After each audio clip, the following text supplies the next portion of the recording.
Hi everyone, my name's David Pryor from Forward Funding and Priority Funding. Over the next series of videos, we're going to talk about frequently asked questions. How do I finance my business? What are the issues I can deal with in my business? And basically answer a number of questions to people that are helped for you to understand where you're at with your business and finance. So let's delve into this straight away. First lot of questions will be about late payments, how that affects your credit score, and all those sort of things. So first question I've been asked is, what is the immediate consequence of a late payment, 30 days late? First of all, consequences of late payments come down to it affects your credit score. Okay, it affects your ability to actually borrow more money from that lender or any other lender.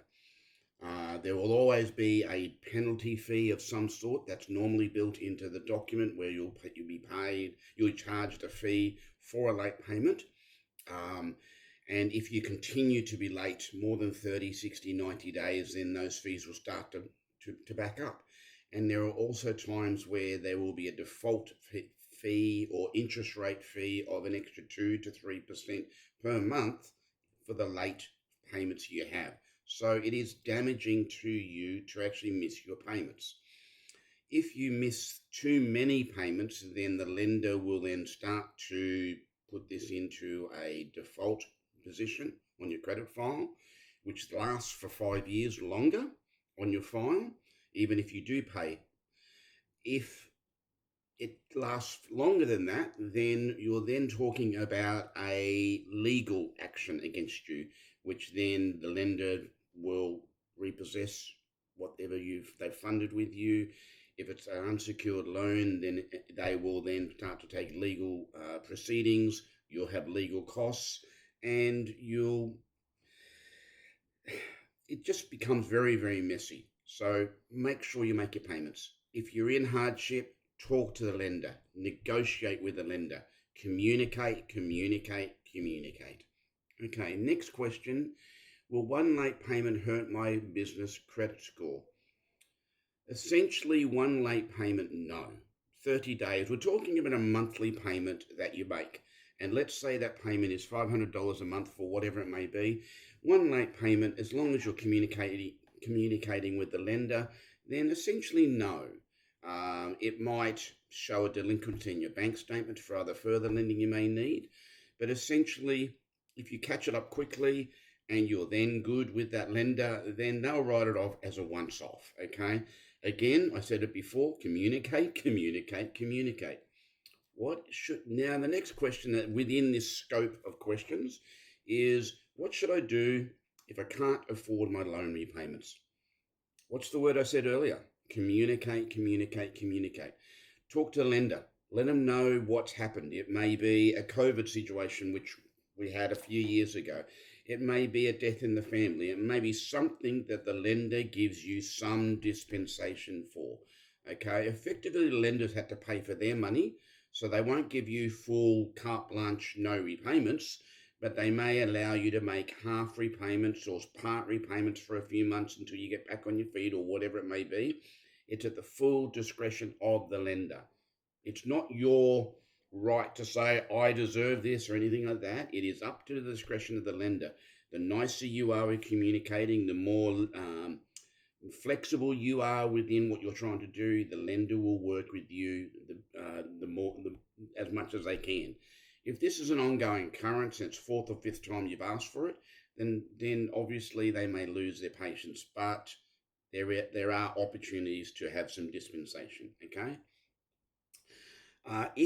If you're not making your repayments for whatever ever reason, then we can also look at refinancing your current debt to another facility. That facility may be a longer facility. If it's an unsecured facility, we might try and use a vehicle or something to fund against that provides security, which means then a lower rate usually, and at a longer term. The other way to do it is to use equity in property to actually refinance if we need to. We do a lot of debt consolidation in that area as well. So that's another option you have. What happens? Another question. What happens in my business if my business closes down whilst I have a loan? Okay. So again, communicate with the lender. You're looking at closing your business down, or even if you're looking at selling your business. For obvious reasons, you need to close that contract off when you do so. So getting an early payout may give you some interest dispensation or interest rebate. Or if you're selling your business, then a lender may allow you to on-sell that equipment loan to the new people purchasing the business if that's what you're negotiating. So what happens a lot when you're buying a business, you'll say, I want to buy those 3 vehicles or whatever it may be, and if they're under finance, if this new client is able to do the finance, we can help arrange it. But if the new client wants to take over the finance, we can apply for them to take over the finance. There will be some internal costs in doing so, but that can be loaded in with the new client. Again, communicate with your purchaser buying the business, and communicate with us and the lender. Okay, next question in this spectrum. What happens if I declare bankruptcy while I have a business loan? That's never a nice situation to be in. Okay. Again, you need to let the lender know what's going on and what's happening. Okay. They will then arrange to pick up that equipment, or for you to send that equipment to auction and for that equipment to be sold. Okay. At that stage, let's say you're owing $10,000, the equipment gets sold for $5,000, and there's a debt of $5,000. That $5,000 needs to be paid back in some way, shape, or form, or written off by the lender. If it's written off by the lender, that will more adverse your credit file than if they were to be paid off. So again, communicate. Open the door to talking to the lender. Lenders sometimes offer hardship campaigns and stuff like that, but not after you've gone bankrupt. So you should be discussing with lenders and all those sort of things before taking that final step, to see if there's a way of not going bankrupt, or part 10 or part 11 or whatever it may be. Once you've taken that step, you have at least 7 years of hardship before your credit file is cleaned up, before most lenders will actually look at lending to you again. Okay.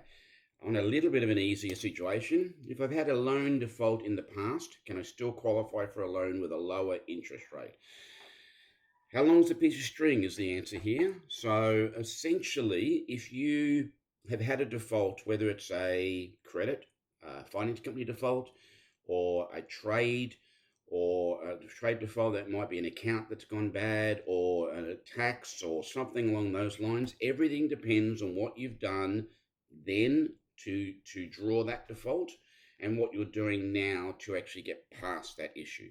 Many businesses went into difficult times over COVID, had defaults lodged and all those sort of things. Now they're trading great. Okay, so there are always ways and means to try and fix these situations. If a default is paid, it's always viewed better by the lender than if it's unpaid, if it's still outstanding. Okay. Again, the logic here is to communicate with me and my team, so we can actually look at your situation, look at your credit file, work out, is there a way to fix this? There are credit cleaning agencies out there that actually you pay a fee for them to go in and help to remove marks on your file, credit defaults, judgments, too many applications on your file, all those sort of things. They can all be done to help fix your score. Last point with this area of discussion in the frequently asked questions is your credit score, your personal credit score for a business and for individuals who own that business should be a minimum of 650. Okay, there are harder lenders who will lend to lower scores, but minimum for your decent lenders and your decent amounts for your business should be around 650 and above. Okay, that ends this particular frequently asked question video. I'll be doing more over the next coming days. Look out for them, and if you have any questions, please feel free to call myself or my team. Thank you very much. David Pryor from Priority Funding and Forward Funding.